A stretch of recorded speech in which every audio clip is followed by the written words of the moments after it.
All local councils, in our case Warrington Borough Council, have to produce a local plan, which establishes where development should take place and where it should not take place.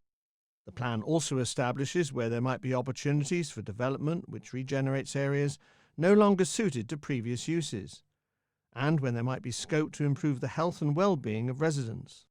We know Warrington's councillors and officers have been working hard since at least 2016 to come up with a new plan to replace the current one which was adopted in 2012.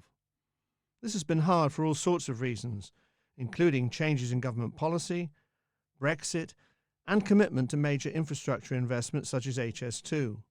It's been like trying to hit a moving target.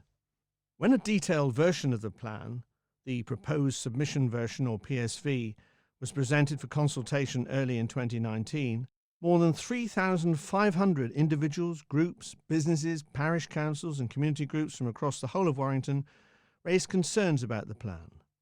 6 South Warrington parish councils combined to produce a considered comprehensive objection to the plan.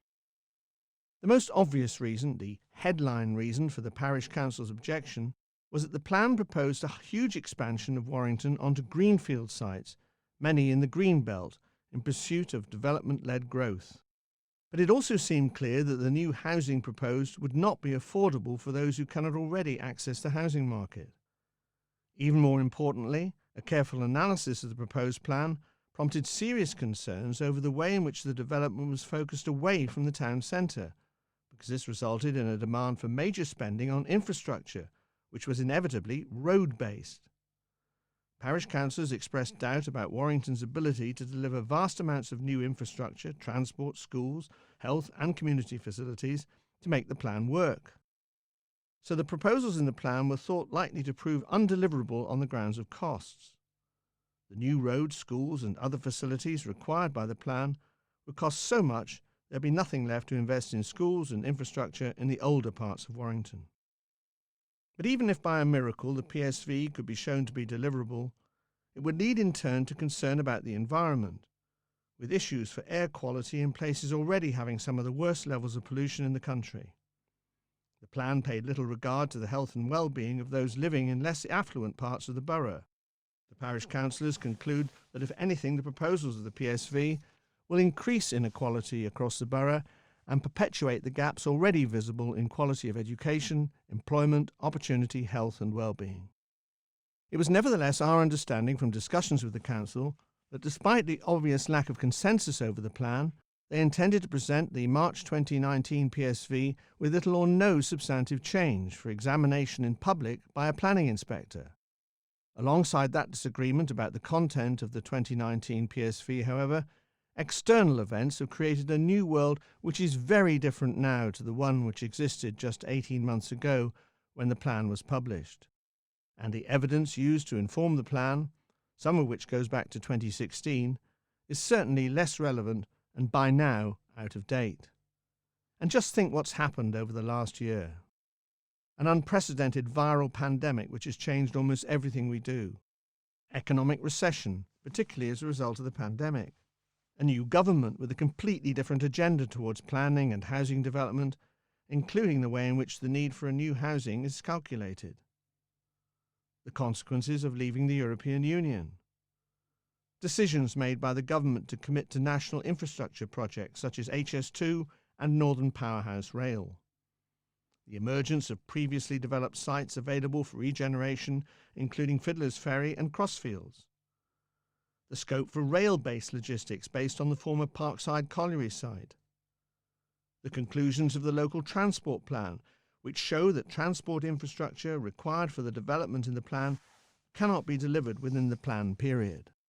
The increasing focus on climate change and air quality, which is out of step with growth proposals relying heavily on road-based transport infrastructure.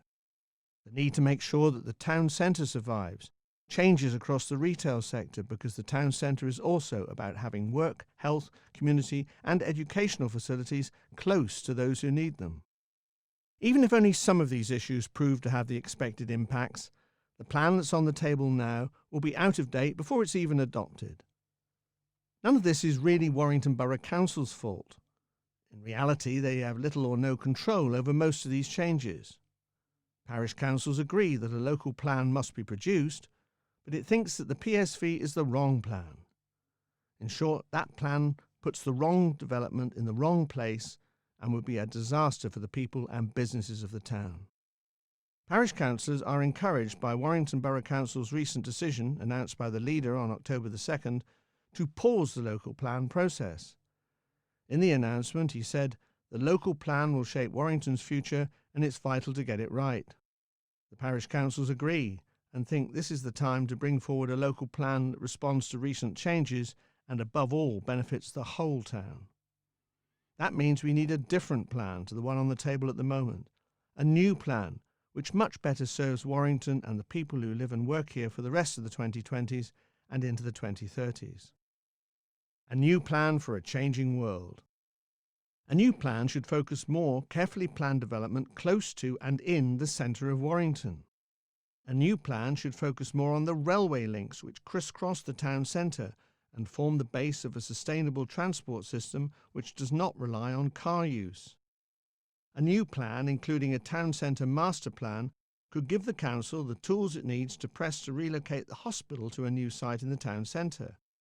Easy to access by public transport, close to town centre housing, and tied in with a new educational and training opportunities based on health sciences. Commitments in a local plan create scope for the council to use tools such as compulsory purchase to make things happen, prompting and facilitating private and public sector investment rather than just waiting for it to happen. A new hospital could be sited close to Central Station, with links into the bus station and the railway station, and access into Golden Square, perhaps using redundant retail space for some outpatient or clinic facilities. Warrington and Halton hospitals employ more than 4,000 people. It would be good for many reasons if some of those staff could live locally and work in central Warrington. The existing hospital site creates an opportunity to redevelop it for housing, affordable, rented, first-time buyers, close to the town centre and with great access to public transport.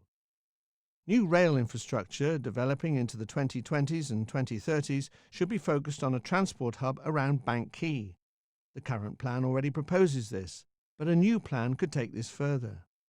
Links to Merseyrail and Metrolink should be considered, using existing infrastructure with modern trains which can run on batteries or switch from diesel to electric. A regenerated Fiddler's Ferry site could host a mixed-use development taking advantage of the fact that railway lines already link it to the town centre and back to Widnes. A new plan could leave a legacy for our children and grandchildren, a town which has recognised its responsibilities for climate change and has set out plans for development which are as sustainable as possible and which improves air quality rather than making it worse. Our proposals for a new plan are just a vision and need more work. There are challenges with deliverability, but we think this is a far more realistic approach for the town as a whole, more suited to the changing world than the current plan preferred by the council. It takes advantage of existing assets, it refocuses activity on the town centre, it avoids building over huge swathes of greenbelt, it delivers the right development in the right places.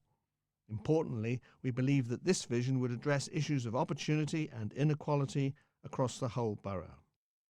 Let's take advantage of the pause caused by COVID. Take a chance to step back, rethink, create a new approach, more suited to a changing world.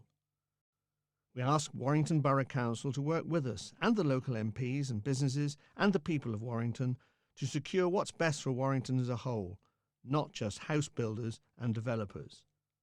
Step back, review, a new plan for a changing world.